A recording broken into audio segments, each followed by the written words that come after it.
Hi, this is Venky. Welcome to Magna TV. ప్రస్తుతం అయితే టాలీవుడ్లో చాలా కాంట్రవర్సీలు అయితే పుట్టుకొస్తూనే ఉన్నాయి రోజు రోజుకి కూడా. అయితే ఇప్పుడు అలాంటిదే మరొక కాంట్రవర్సీ కూడా తెర మీదకి అయితే వచ్చింది. సో అసలు ఏం జరిగింది ఏంటి అనేది ప్రస్తుతం మా స్టూడియోలో అయితే సీనియర్ జర్నలిస్ట్ శ్రవణ్ గారు అయితే ఉన్నారు. సో ఆయన్ని అడిగి ఈ కాంట్రవర్సీ ఏంటి అనేది అయితే తెలుసుకుందాం. Sir welcome sir. సో ప్రస్తుతం అయితే టాలీవుడ్లో సుడిగాలి సుధీర్కి సంబంధించి ఒక కాంట్రవర్సీ నడుస్తుంది. అయితే కాంట్రవర్సీలు టాలీవుడ్ కొత్త ఏమి కాదు సార్. బట్ ఇప్పుడు కాంట్రవర్సీల్లో ఉండనటువంటి ఈ వ్యక్తి ప్రస్తుతం ఇటువంటి కాంట్రవర్సీలు కూడా అడ్రస్గా మారుతున్నాడంటే ఏం చెప్తారు సార్? అసలు కాంట్రవర్సీ ఏంటి సార్? వాస్తవానికి ఇది సుధీరు మీరు అన్నట్టు కాంట్రవర్సీకి చాలా దూరంగా ఉంటారు. అయితే ఒక రూమరే కానీ అది తీపి రూమర్ మనందరికీ తెలిసిందే. ఆయన ఉండే కామెడీ షో సరే ఏ ఛానల్ మనకు అనవసరమైనప్పటికీ ఆయన కామెడీ షో చేస్తుంటారు, అన్ని ఎంటర్టైన్మెంట్ ఛానల్లో చేస్తుంటారు. ఆ రష్మి యాంకర్ తోటి ఒక అందమైన లవ్ ట్రాక్ అందరికీ తెలుసు, సంవత్సరాలుగా సాగుతుంది ఆ తీపి పదార్థం. అది అన్నప్పుడు కొంచెం కొందరికి ఫస్ట్ ఎలాగ అనిపించిన తర్వాత ఒక మధురమైన ఆ సన్నివేశం చూస్తారు. అందరికి కూడా వెగటుగా అయితే నేల నుంచి అయితే ఎప్పుడు కనిపించలేదు.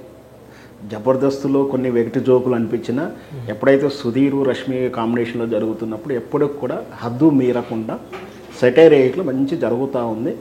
అదే కామెడీ షో తరపున శకలక్ శంకర్ విషయంలో కానీ మన బలగం డైరెక్టర్ వేణు విషయంలో కానీ కొన్ని కాంట్రవర్షన్లో దాడులు కూడా జరిగినట్టున్నాయి.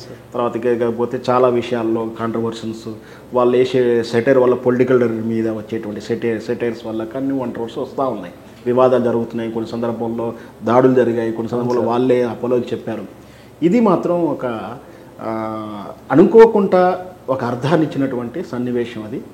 అది స్పూప్ అంటాం. మన స్పూప్ అంటే ఏంటంటే హాస్యం కోసం వ్యంగ్యంగా చెప్పేటువంటి ఒక యాజ్ ఇట్ ఈస్గా కథాంశాన్ని కొంచెం వ్యంగ్యంగానే హాస్యంగానే ఉంటే సూప్స్ అంటాం మనం. సో అట్లా నిన్న ఫెస్టివల్ సందర్భంగా ఒక ప్రైవేటు ఎంటర్టైన్మెంట్ ఛానల్లో ప్రసారమైనటువంటి ఆ ప్రోగ్రాంలో మన తెలుగు హీరోయిన్ అయినటువంటి రంభా గారు మళ్ళీ ఒక రకంగా చెప్పాలంటే రెండో ఎంట్రీ అని అంటున్నారు.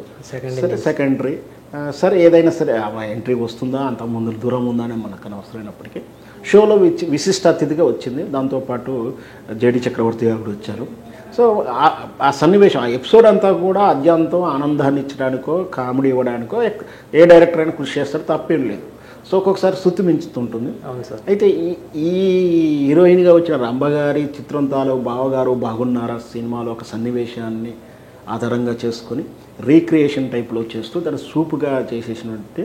ఆ సూపులో ఏంటి అంటే అది ఆల్రెడీ చిరంజీవి గారు బావగారు బాగున్నారు చిత్రంలో అక్కడ విపత్కార ఒక సన్నివేశంలో ఒక టెంపుల్లో అయ్యగారు చెప్తున్నప్పుడు మనం సహజంగా హిందువులు టెంపుల్కి వెళ్ళినప్పుడు ఏ దేవాలయంకి వెళ్ళినా ఎక్కువ వాహనం ప్రతి దేవునికి ఒక వాహనం ఉంటుంది. ఆ వాహనం ఎక్కువ ఆంజనేయ స్వామికి అవుతున్నాము వంటే ఉంటుంది. మిగతా విషయంలో ఎక్కువ అయితే నందీశ్వరుడు ఎక్కువగా ఉంటాడు. ఆ నందీశ్వరుడు చెవుల్లో నుంచో కొమ్ముల్లో నుంచో చూస్తూ ఎదురుగా ఆ మూల విరాట్లో ఉన్న దేవుణ్ణి దర్శనం చేసుకోవడం ఇలా చూడడం అనేది ఒక అనుభూతిని లోనవుతారు. అట్లా మంచిగా చూస్తే ఆ విధంగా ఆ తేజస్సులో కనిపిస్తాడు. అంటే యాక్చువల్గా అక్కడ దాంట్లో కూడా సైన్స్ ఉంటుంది.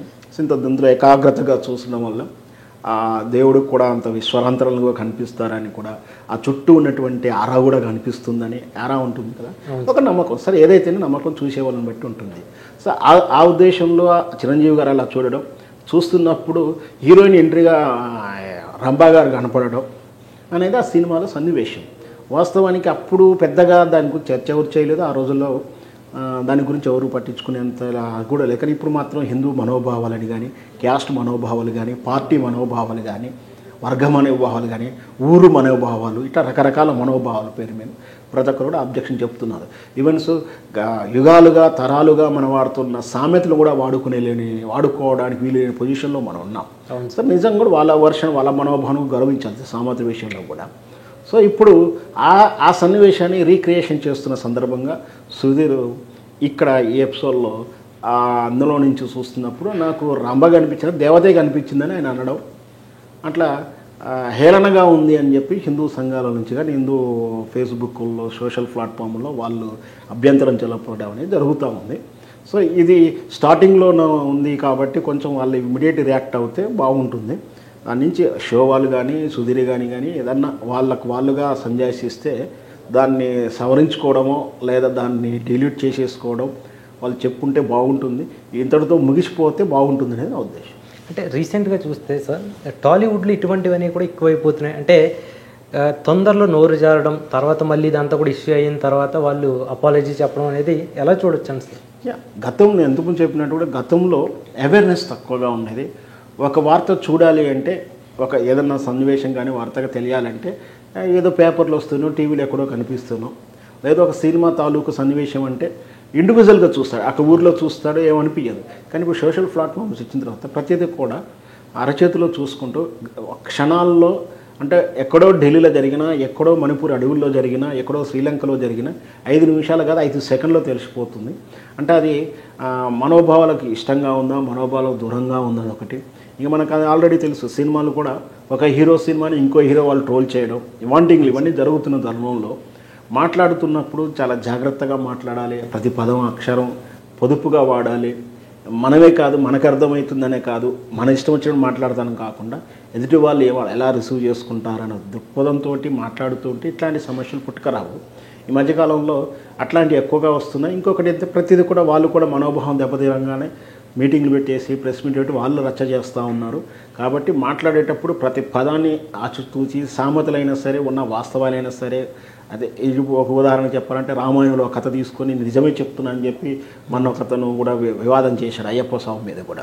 అలా మాట్లాడకుండా ఉంటే సమాజంలో కొంచెం అలజడి లేకుండా శాంతియుతంగా ఉంటుంది. లేదు నా ఇష్టం వచ్చినట్టు మాట్లాడతా, భావస్వేచ్ఛ ఉందంటే భావస్వేచ్ఛతో పాటు ఎదుటి వ్యక్తికి మనోభావాల స్వేచ్ఛ కూడా ఒకటి ఉంటుంది. వాళ్ళు కూడా వాళ్ళకి చట్టాలు ఉంటాయి, కేసులు అవుతాయి, రాద్ధాంతం అవుతుంది. ఇప్పుడు తెలిసి వచ్చిన తర్వాత, అంటే కేసులు అయిన తర్వాత జైలుకి చిప్పకుడి తిని వచ్చిన అక్కడ ముందే సవరించుకుంటే బాగుంటుంది.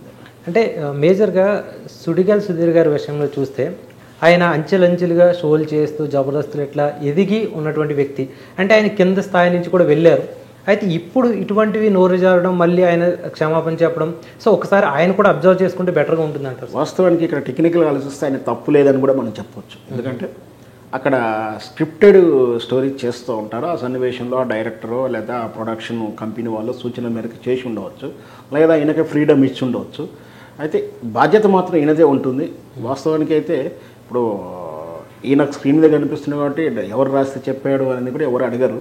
సో ఈయన బాధ్యత ఉంటే ఈయన చూసుకోవాల్సింది. తప్పు జరిగింది కాబట్టి దిద్దుకునే బాధ్యత కూడా ఈయన మీద ఉంటుంది. ఆ సమస్య లేవనెత్తక ముందు ఏం కాకుండా ఇప్పుడు అందరూ కూడా చర్చిస్తున్నారు కాబట్టి సుధీర్ మొదటి నుంచి కూడా మీరు కష్టపడి ఇచ్చిన వ్యక్తే, వివాదాలకు దూరంగా ఉంటూ వస్తున్నాడు, అందరికీ రెస్పెక్టబుల్గా ఉంటాడు. మనం చూసే జబర్దస్తులో నుంచి చాలామంది బయటికి రాగా నెగిటివ్ కామెంట్ చేయడం కానీ, అక్కడ రాగానే ఇప్పుడు కూడా మనం చూస్తాం రోజా గారి మీద ఒక వర్గం, నాగబాబు గారి మీద ఒక వర్గం ఇష్టం వచ్చినటువంటి కామెంట్లు, లేదా అతి భజన చేయడం చాలాసార్లు చూసాం. అంటే విభజన ఉన్నారు, వాళ్ళలో మెచ్యూరిటీ లేదు. ఇవాళ మాట్లాడితే రేపు ఉండదు. సుధీర్ ఎప్పుడు కూడా అట్లా మాట్లాడాలి, అందరితో స్నేహపూర్వకం ఉన్నాడు. కాబట్టి ఇండస్ట్రీలో చిన్న ఇండస్ట్రీలో అంటే బుల్లితెరలో ఆయన ఒక మెగాస్టార్ రేంజ్లో స్టాండర్డ్ ఉంది. ఈ రోజుకి కూడా వెగటు కానీ బోరు కానీ రానటువంటి స్కిట్ చేస్తాను ఆయన ఉంటే మాత్రం ఒక అట్రాక్షన్ అయితే ఖచ్చితంగా ఉంటుంది. సో ఇది గైస్ సుడిగాలి సుధీర్ గారి గురించి ఇప్పుడు ఏదైతే కొంత వైరల్ అవుతుందో న్యూస్, సో దాని గురించి అయితే సీనియర్ జర్నలిస్ట్ శ్రవణ్ గారు అయితే అద్భుతంగా వివరించారు. సో నెక్స్ట్ వీడియోలో మరొక టాపిక్తో మళ్ళీ కలుద్దాం. అప్పటి వరకు ఉంటాను. Okay bye, thank you.